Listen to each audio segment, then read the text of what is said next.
Hey YouTubers, thanks for checking out my channel, The Cake Was a Lie. Today is April the 13th, 2015. I am 4 days away from surgery.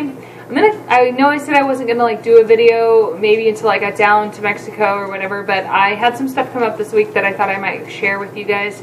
I'm gonna kind of blaze through this. I have tried half a dozen times or so to make this video. There was something wrong with my SD card and the video kept being corrupted, and then some other stuff happened as well. So I got a new SD card and we're going to try it from here. So I said I would share with you some information about the doctor's office, and some stuff came up this week that I thought, anybody who's checking out down there might want to know. So in Mexico it's a little different. Doctors are doctors and clinics are clinics, and it's not like here where the hospital hires somebody to work for them. A lot of times it's more like a barbershop where they rent the chairs, so they kind of rent the hospital. They pay the hospital a certain amount to be able to do business there, or you do. The client will pay, patient will pay the facility as well as the doctor.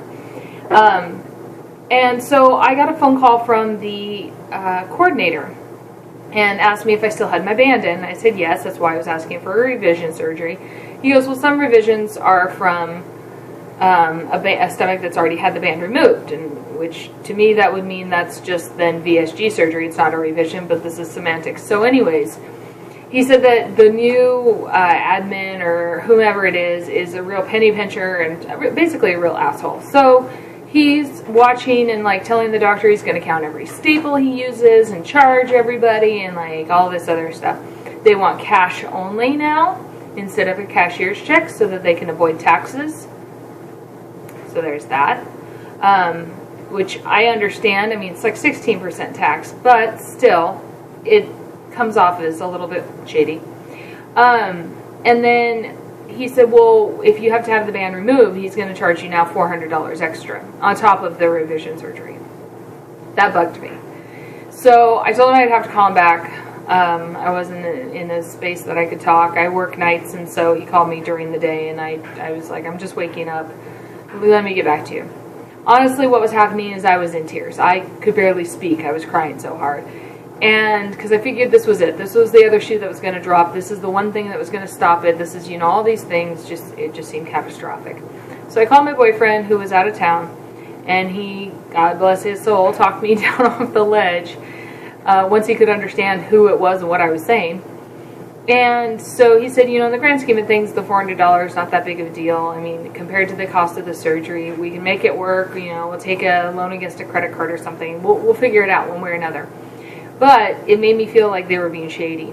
And he said, if they were being shady, they wouldn't have told you. They would have waited till you were down there, waited till you had the surgery. They would have, made it so that you just had to pay it and you didn't have the option to back out, which I still did at this time. I had not sent in my contract yet.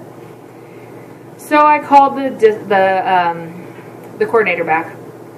And I said, this is what's going on. I don't really appreciate this, but I understand it, and basically this can't happen anymore or I'm done. I can't do anymore. I'm tapped out. I'll walk if I have to then. So hopefully that works out okay. I'm still scheduled to have surgery. Everything's still set to go.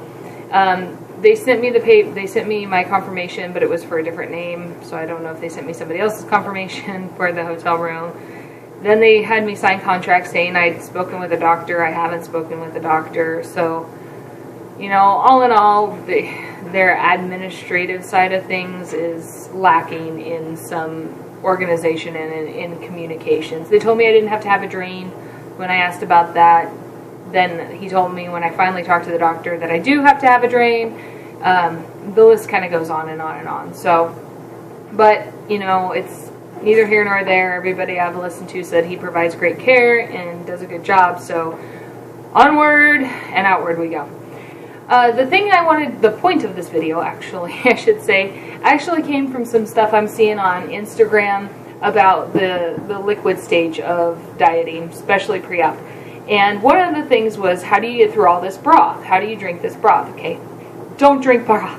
Just don't drink broth. There's no reason you should ever drink this straight. There's no need to. Don't drink the packets. That's disgusting. And there is things like better bouillon, which is what I like to use if you're going to use bouillon, better than bouillon or stock. But you can make soup, make real soup, and then filter it. So you use something like this, like with beef broth, you could use it and make French onion soup. Put the onions in, put everything in, cook it for a long time so all the flavors get out. And then filter all the pieces out and drink that broth. If you're on full liquids, what I did for this full liquid stage, and you just want to be careful with the carbohydrates, but I made taco soup. So it was vegetable stock. I sauteed, or I fried up some sausage in a pan, and then I added canned beans and a jar of salsa, and tomatoes go a long way, by the way, in helping with this. Tomato, pasta sauce, things like that. Because it gives you more of that sensation of real food, at least for me. And if you don't like tomatoes, that might not work for you. But yeah, so anyways, you do vegetable stock, you saute some sausage up, throw it in the pan, maybe some onions, and then you add in your broth, your salsa, canned black beans, canned refried beans. That's where you want to watch those carbohydrates. Canned corn, some green chilies, and then at least 1 packet of taco seasoning. Probably 1 to start. Then what you do is you cook it for a long time, put a mesh strainer into, I use like a mesh colander, into a big bowl, dump a large portion of the soup into it, lift it out, pour the chunks back into the main bowl, add more vegetable broth, more water, and another packet of taco seasoning if you have other people living in your house that's going to eat this, because then they can have taco soup as well and you can have taco broth. If you're on full liquid, you can also add a spoon of sour cream to yours, and then theirs, they can eat it however they want. And you can add it, if you can have spice, you can have it as spicy as you want that way. So that's what I do, that's what I did. And then for thin liquids, also known as clear liquids, they're not technically clear. If they were clear, you couldn't have Jell-O, just saying. But for the thinner liquids, then you can have like minestrone. Make minestrone soup. Do exactly the same thing. Pour all the liquid off of it, pour the chunks back in, make more liquid if anybody else is going to eat it. Otherwise, you can make 1 pot go a really long ways. So I hope that helps you guys. I am headed into surgery. I got 4 more days of this to go, and then I will see you guys on the skinny side. So thank you guys for watching.